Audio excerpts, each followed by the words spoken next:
सुतली में रहनी रे राती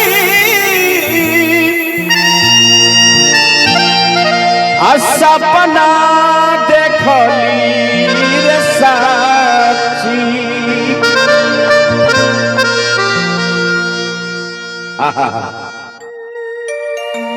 सुतली में रहनी राती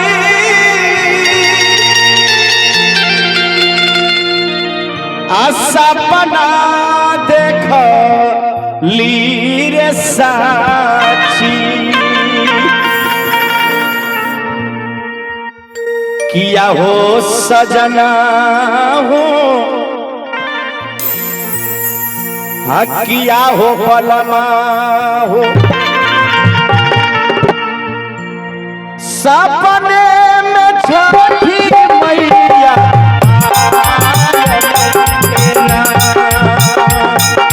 किया हो सजना हो किया हो पलमा हो सपने में छठी मैया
सजना हो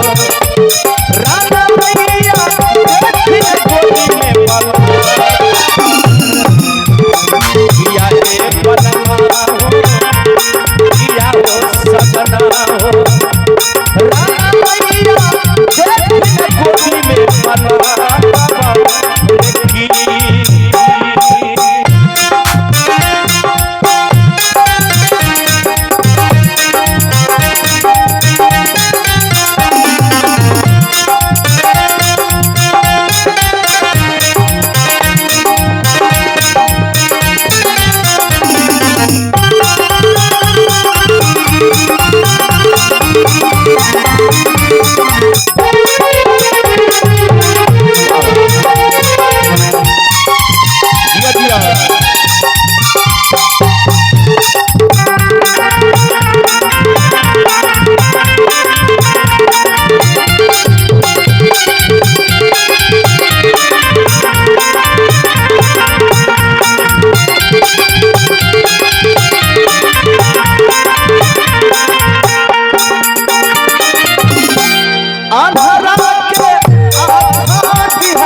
हमारे संतोष यादव जी लिखे जाते हैं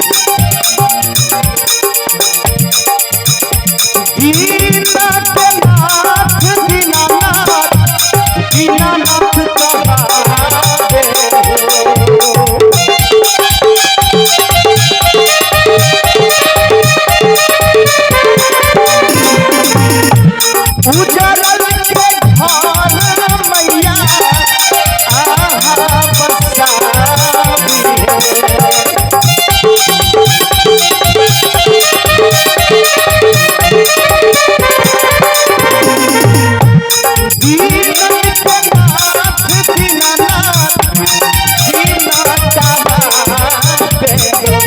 उजरल के घर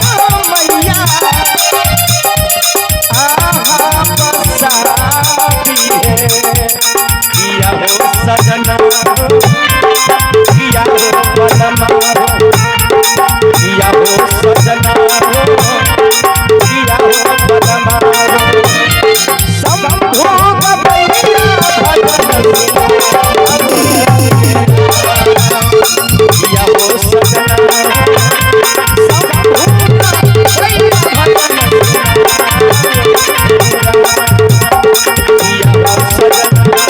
सजना किया हो